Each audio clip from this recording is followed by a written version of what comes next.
Welcome to the world of arms and armor. My name is Lennart Fiebern. I'm a specialized dealer for early and fine examples of this very exciting field of collecting.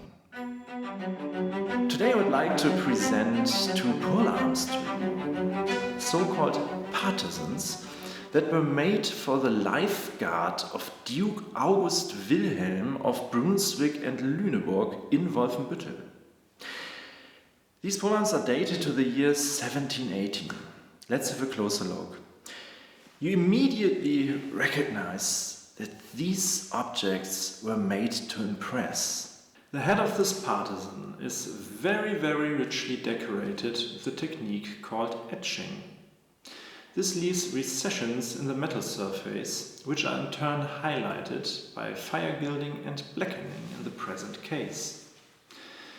In the center you can observe the ducal coat of arms and crown, on top of it the Brunswick horse. Below there's the inscription August Wilhelm DG Dux Bruns et Luneb, which means by the grace of God, Duke of Brunswick and Luneburg. Let's turn around this wonderful pole arm. In the center of the side there's the monogram of August Wilhelm AW. Below you can find the inscription Pater Tueri, which means knowing how to preserve your acquisitions, the personal motto of August Wilhelm.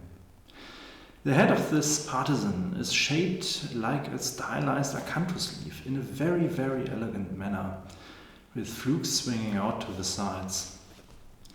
What makes these two pole arms really outstanding, among other preserved pole arms of this group and also other parade pole arms, is the fact that the tassels are still there after more than 300 years. Just take 1 minute and think about the durability of textiles. How long have you been wearing your last trousers? Until the first holes appeared or until the surface faded.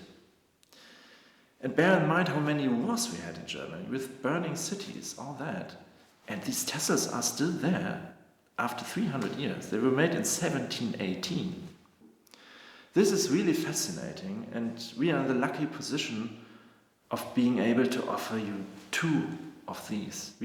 Actually, this is unique in the whole market. Another very positive aspect of these pole arms is the fact that the original wooden heft and octagonal section is still preserved in full length with the original iron shoe. This is really rare. The majority of pole arms have shortened hefts or replaced hefts, so I'm very glad that these objects here are in such an outstanding condition.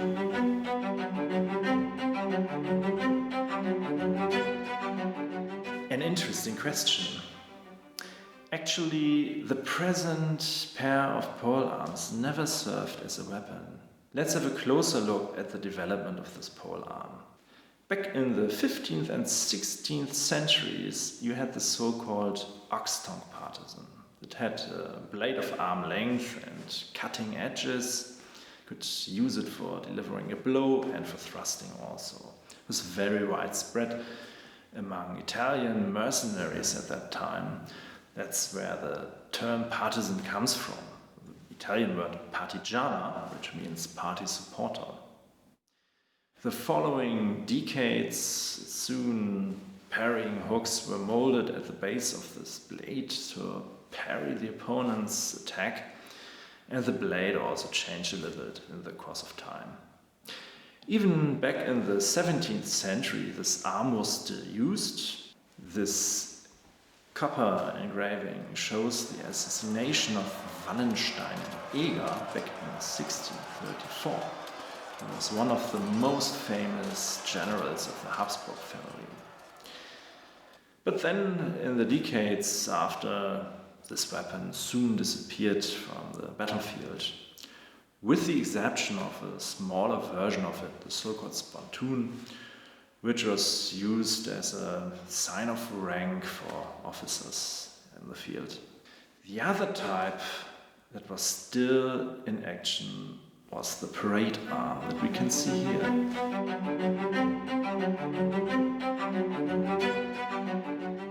These partisans served a pure representative function.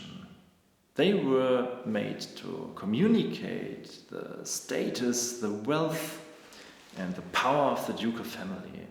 Whenever there was the reason to celebrate a big feast like a wedding or a diplomatic event, that was the context when this group of partisans came into use. Originally there were 60 of them. It must have cost a fortune to commission these. But August Wilhelm, he could afford it because the Brunswick court was a very rich one. They had access to silver ore. And the Duke loved to celebrate. He was famous all over Europe for his great feasts that he celebrated.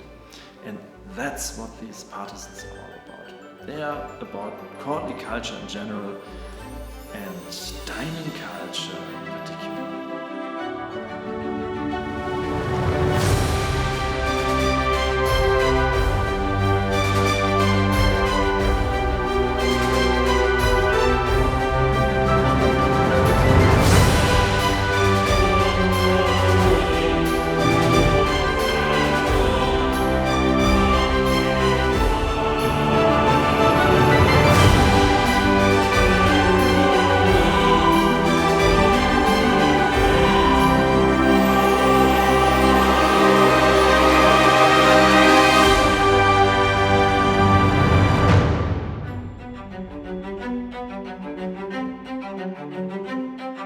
The state of preservation of arms and armor closely depends on the way they have been stored in the course of centuries, and also on the conscientiousness of their owners who have taken care for them.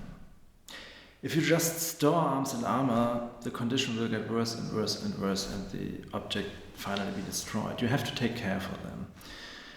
And this is what happened in the present case, because first we had the family of Brunswick and Luneburg, and later on the Royal House of Hanover owning these, until they finally were sold back in the year 2005 to the open market.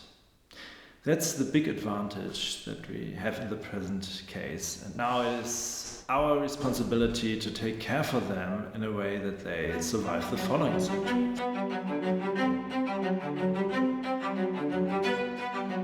As you have seen, these objects are truly important. They are really museal.